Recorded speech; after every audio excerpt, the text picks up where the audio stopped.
Forget for a moment Iran, Afghanistan, Pakistan, Russia, or China. President Obama's destiny is likely to be decided by the financial crisis.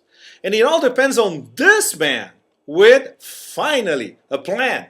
The Public-Private Partnership Investment Program, PPPIP, outlined in this white paper. The masters of the universe, they loved it.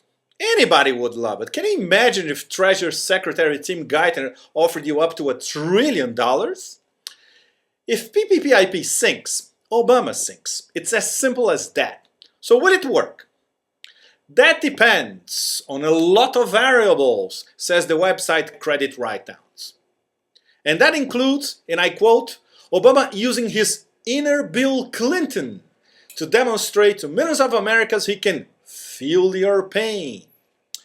The economic chattering classes are saying that PPPIP does not get to the heart of the matter, which is leverage, debt, and too much credit.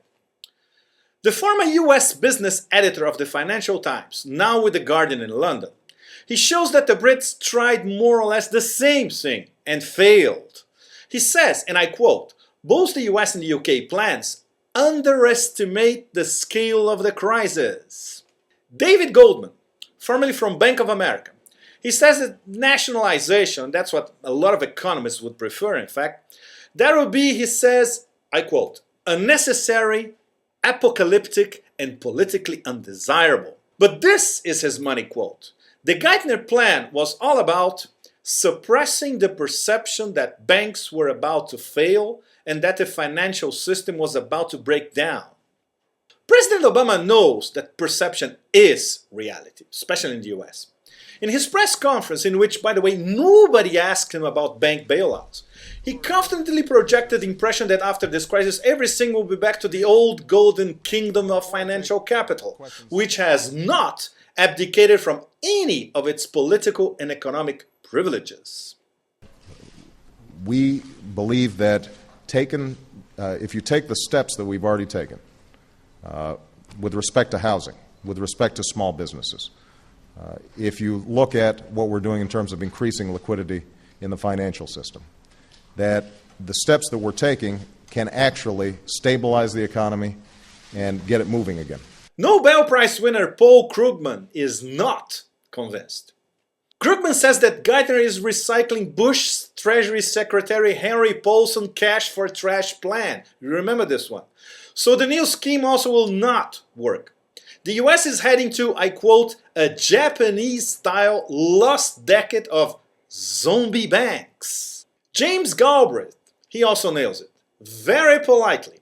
He says Geithner views the crisis the same way Wall Street does, as a temporary liquidity problem, and his plans to fix it are designed with the best interests of Wall Street in mind. Remember, Geithner was in control of the New York Fed when Bear Stearns and Lehman Brothers defaulted. And yet another Nobel Prize winner. He could not be more explicit. All this while the US remains pitchfork mad with anything smelling bank bailout or bonuses. Let's go get AIG!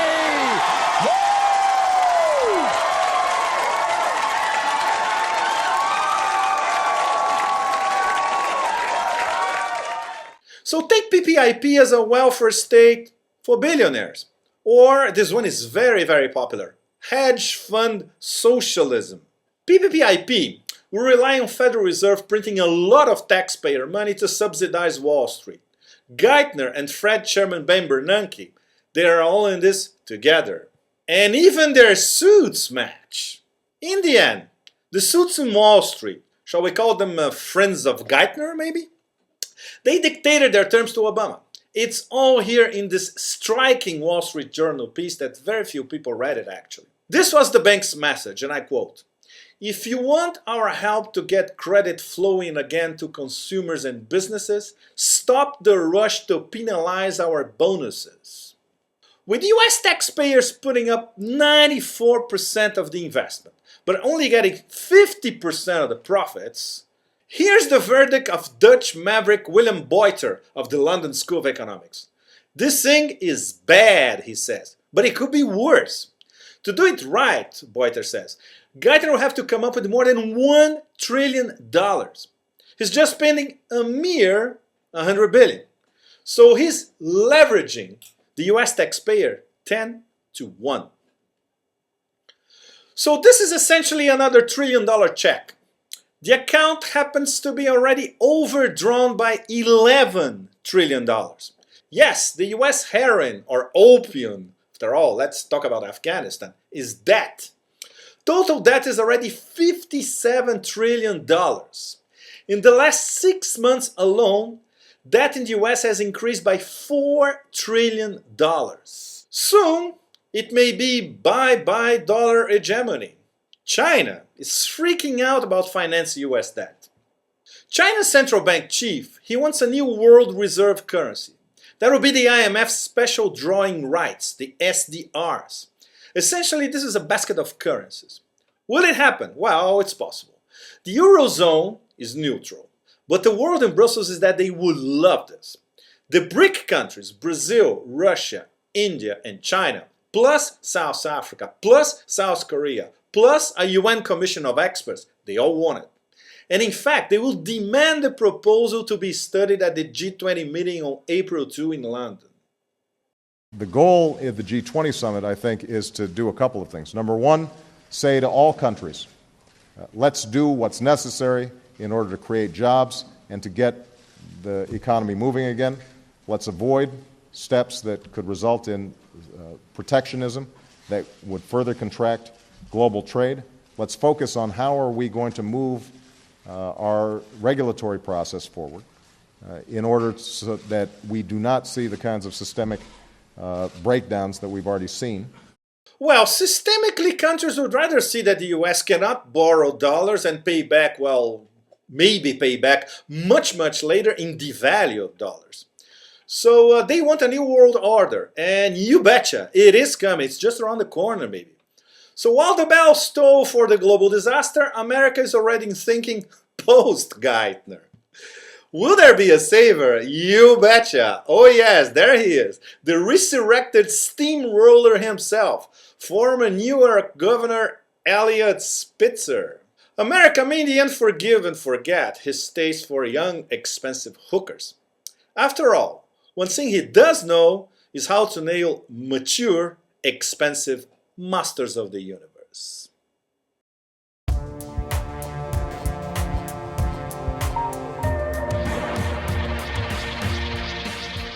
There are times when reality just asserts itself, in spite of the haze created by television news and entertainment. Sometimes crisis rips a tear in the fabric of myth and propaganda. Now a profound economic crisis has ripped asunder the American dream itself. Millions of people losing jobs and homes. They lack proper health care and any real sense of security. Since 2001, workers' wages have fallen or remained stagnant, even though worker productivity has risen almost 33%. By 2006, the top 1% of households were receiving 23% of all pre-tax income, more than double what it was in the 1970s.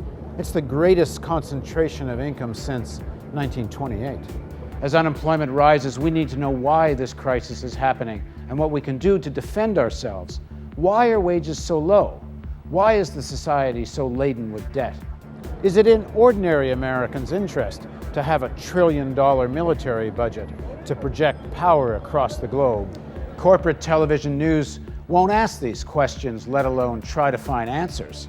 Only a truly independent news network can tackle these questions with courage and with ordinary people's interests in mind.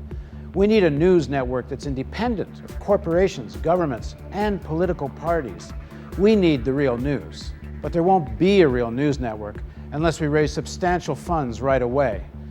The current financial crisis has hit our funding hard. Together, we do have the power to turn it around. There are already hundreds of thousands of people watching the real news every month. If everyone pitches in, we can build an internet and cable television network that will change the face of media forever. You can organize house parties, talk to friends at school and at work, send email blasts and spread the word. Distribute this video to everyone you know. Pick up the phone and call a few friends and suggest they visit therealnews.com. Invest just 10 minutes a day to ask friends and colleagues to join the campaign to create a truly independent source of internet and television news. Together, we can build this network. Just 50,000 people at $10 a month gets us to our first level of sustainability. You can help us reach this goal, and when we do, we'll move to television in millions of homes across North America. Help us reach an audience in the millions. Please contribute generously. Spread the word. Let's make the Real News television network a reality.